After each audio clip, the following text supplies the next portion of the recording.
ያኔ ታዲያ ህይወትሽ ተቀየረ ማለት ነው አይደል? ግን ብሩክ ምን ሆኖ ነው? እኛም እሱን ለማወቅ ሁልሽ ፍራት እያንዳንዱን ነገር እየተከታተልሽ ለኔ ከመንገርሽ በፊት መጀመሪያ አንቺ እዛው ራስሽ ማለት ነው ከዛ በኋላ ለኔ ተሳውቂኛለሽ ማለት ነው። ከዛ ብሩክ ያለበት ሁኔታ እናውቃለን ማለት ነው አይደል? እሺ ደግሞ ወንድሙ ደገመኝ ሞገስም ሚስቴን ይዞ ዝም አለ። አንድ በአንድ ጣላቶችን ካልጨረስኩማ እኔም እየተዋረድኩኝ መሄድ አይቀርም። ወይኔ ዝና ያበበ ደመሳ ልጅ አለቃችሁ አታመልጡኝም። ለምን ቆይ ናታንን ተፈተፈትዩና ሳይው አሪፍ ልጅ ይመስላል። ማን ነው ናታን?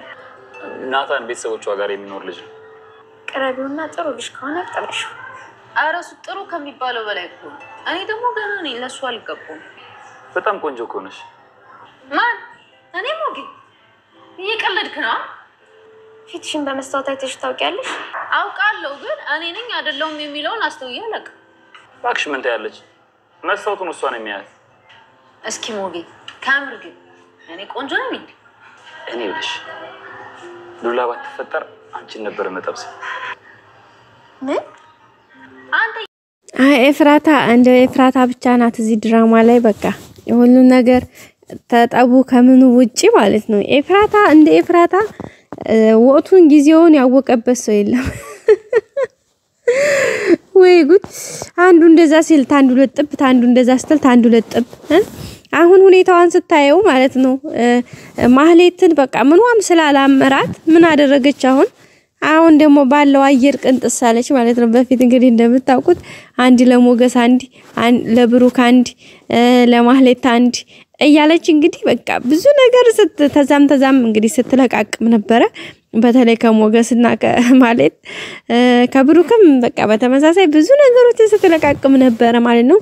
እንግዲህ ያም ነገር ካለፈ በኋላ አሁን ደግሞ ይሄው ከማህሌት ጋር ማህሌት እንግዲህ መጀመሪያ የብሩክን ቤት እኔ ራሴ አደርገዋለሁኝ አንዱ ክላስ ሰጥሻለሁ እያለቻት ያንን አንድ ክላስ ቤት ለማግኘት ዴፋ ቀና ስትል ነበረ።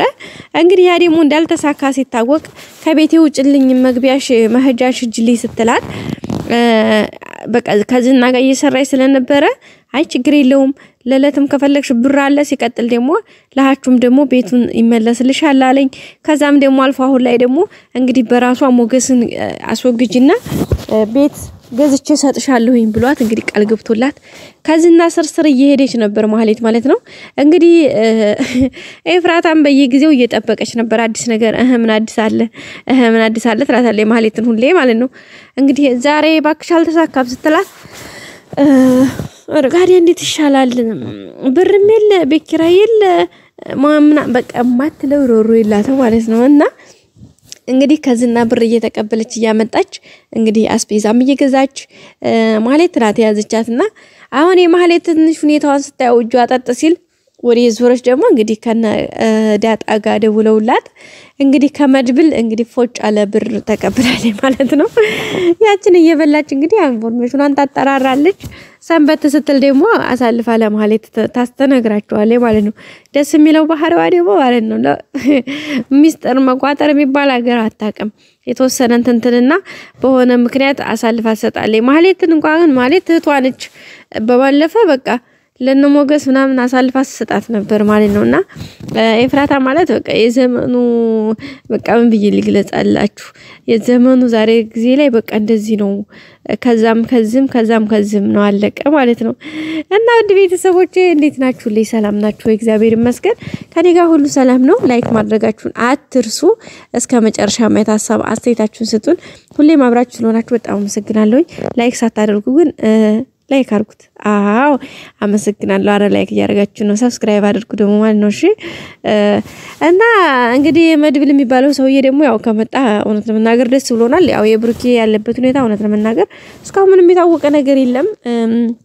ግን ያው እንደ ሁኔታው ዝም ብዬ ሳስብ እንግዲህ ታግቷል ብሩኬ የሚል ነው ያለን ማለት ታስሮም አይደለም ቢታሰርም በህግ በኩል ለቤተሰብ የሚደርስ ኢንፎርሜሽን ይኖር ነበር እንግዲህ እንደተባለው ቤቱ አልተሸጠም ቤቱ ደግሞ በምሳሌ ስም ነው ስለዚህ ቤቱ አለ ማለት ነው እንግዲህ ዛሬ መድብል ደግሞ እንዳወራው ከሆነ ሰምታችሁታል ቤቱ በምሳሌ ስም ሆኖ ወክልናውን በዚህ በመድብል በወንድሙ ስም አድርጎታል ማለት ነው ያ ማለት ደግሞ ከራሱን ከቤት ባለቤትነት አስወጥቷል ያ ስለዚህ በመድብል ወክልና በምሳሌ ስም ከሆነ ብሩክ የቤት ባለቤት አይደለም ማለት ነው ሶ እንደዛ ከሆነ ደግሞ ሰዎችም አሁን ቤቱን ቢከሱትም ሆነ በተለያየ እንትን ቢፈልጉት አያገኙትም ገባችሁ አይደለ እነዛ እውነት ዝና ያላቸው ሰዎች መድኃኒት ምንድነው ይሄ አደንዛዥ እጹን ወደ ውጭ ሀገር ይዞላቸው እንደሄደ የሰጡ ሰዎች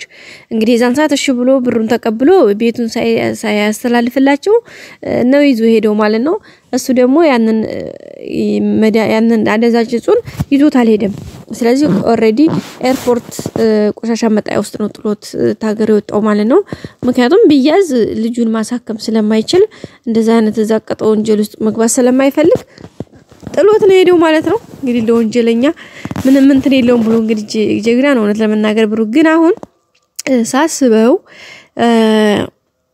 አግተውታል እነዛ ሰዎች ምክንያቱም በህግ ያገኙት ቢከሱትም የቤት ባለቤቶቹ በሌላ ሰው ነው ብሩክ የቤት ባለቤት አይደለም በሽጦል ነው ቢሉ የትኛውን ቤት በስሙ ምንም አይነት ቤት ስለሌለ እንትን የሚል ነገር የለም እንደዛ አይነት ደግሞ ህገወጥ እንደዚህ ይዘክር ብለ ነው ቢሉ ወንጀል ስለሆነ ህግ ፊት የሚቀርብ አይደለም ይሄ ማለት ነው ስለዚህ እንግዲህ በዛ ምክንያት ሰዎቹ እንግዲህ እስካለበት አድራሻ ድረስ መተው ያገቱት ይመስለኛል ማለት ነው እንግዲህ በቅርብ ያለበትን ብናውቅ ደስ ይለናል እውነት ያሳውቁን የብሩክን እንትን እውነት ባለበት ነገር ብናውቅ ደስ ይላል እንደዚህ ሆነ ጭልምልም ያለ ነገር ከሚሆን ያኔ በቃ የተወሰነ ይፋ መታወቅ አለበት ማለት ነው ብቻ ግን ይሁን እንግዲህ ባለበት ይሁን ብለናል ማለት ነው እንግዲህ ዙሮ ለጊዜው ለነ ቅድስትና ለነ ምሳሌ ቤት ውስጥ ያውቻቸው ነበሩ ብቸኝነት እንዳይሰማቸው እንግዲህ አጎታቸው መድብል ወይም የምሳሌ አጎት የብሩክ ታላቅ ወንድሙ ቤት ውስጥ መጥቷል ግን ምን ፈራው መሰላችሁ ጋይስ አንድ ነገር ፈራው ማለት ምን ፈራሽ አትሉ ቅድስት ማለት ነው ብር አምባሩን ለጋሼ ብሩክ አልሰጥም ብላ መድብል እንዳይወስደውና እሱን ነገር እኔ እሱን ፈራውት እና እንዴት ነው እንደው ደርሶብሽ ያቀም ምናምን ይያለ እንግዲህ ሲያሽኮርማን ነበር እንዳያችሁትና እሱ ነገር እንግዲህ ቅድስቴን እንዳትነካ መድብል የምትባል ሰውዬ በጋ አምላክ በሌላው ሁኔታ ተመችተናል ግን ደግሞ ቅድስቴን ተነካ አደጋለው ማለት ነው ሌላው እንግዲህ ወይዘሮ ማለት ናት እንዳያችሁት እንግዲህ ዛሬ እንትና ሳክሮላታል ማለት ነው ሳክሮ ዴና ፍቅሩን ሲገልጽላት ነበር ማን ነው የሚነካሽ በጣም ነው የምታምሩ ይያለ እንግዲህ ልቧን ሰውነቷ ሞቅ ሲላት ነበር ማለት እንግዲህ ካተጣጡ በኋላ እንግዲህ ቤታቸው መሄድ አልቻሉም ሆቴል ውስጥ ነበር ያደሩት እንግዲህ ሆቴል ውስጥ እንደገቡ ኤፍራታ ደውላ ይሄን ቻንስን ተጠቀሚ አንቺ ጅላጅል እያለቻት ነበር እንደዛ ስትላት እሷ ማለት ምን ያሰበችው ዛሬ ማጸንሽለት ነው የሚሄደው አለች እቺ ተንከሲስ ማለት ነው አይ ማለት እኮ ግን በዝናጅ ነው የምትሞተው አንድ ቀን ብላ ማለት ነው እና ኤፍራታ ግን ያለቻት እሱን አልነበረም ነው እንደዛ ሳይሆን እሱ ይደርሳል ባክሽ ይልቁንስ እንዴተኛ እንደሰከረልሽ ስልኩን ይዘሽ እንግዲህ ስልኩን መርምረሽ ከማን ጋር እንደሚወራ ምን እንደሚሰራ ብላት ነበር እንግዲህ ልታይ እንግዲህ ስልኩን ከኪሱ ለማውጣት በጣም ስትጨነና እሱ ደግሞ ማለት ነው ያሳቀኝን ጋይስ ልንገራችሁ እንትና በቀን ብቻ አይደለም ጉራው ለሊቱን ሁሉ በግሩም በዱም ሲፈነጥጥ ነው የሚያድረው ዝና ማለት ነው ወይኔ ማርያም እንዴት እንደዛቁኝ እና በቃ በየታ ስልኩን ታንሳ መጨረሻ ላይ ደግሞ ተሳክቶላ ስልኩን ታነሳው ፓተርኑ ነው ፓተርኑ ደግሞ ባሻራ ነው አሻራው ደግሞ አይና ሻራ እንግዲህ ባይና ሻራው ከፍታለው ስትል እንግዲህ ነጥቶባታል ይዟታል እንግዲህ መጀመሪያ እሱም የፈለገው ስልኩን ነው እንግዲህ ስልኩን እጇ ላይ ሲያገኝ በጣም ከባድ ነው የሚሆነው ማለት እንግዲህ በዝናጅ ተደብድባ መሞቱ አይቀርም እንግዲህ ዛሬም ፈጣሪ ያውጣት እንላለን በቀጣይ ቪዲዮ እንገናኝ ሰላም ቆዩ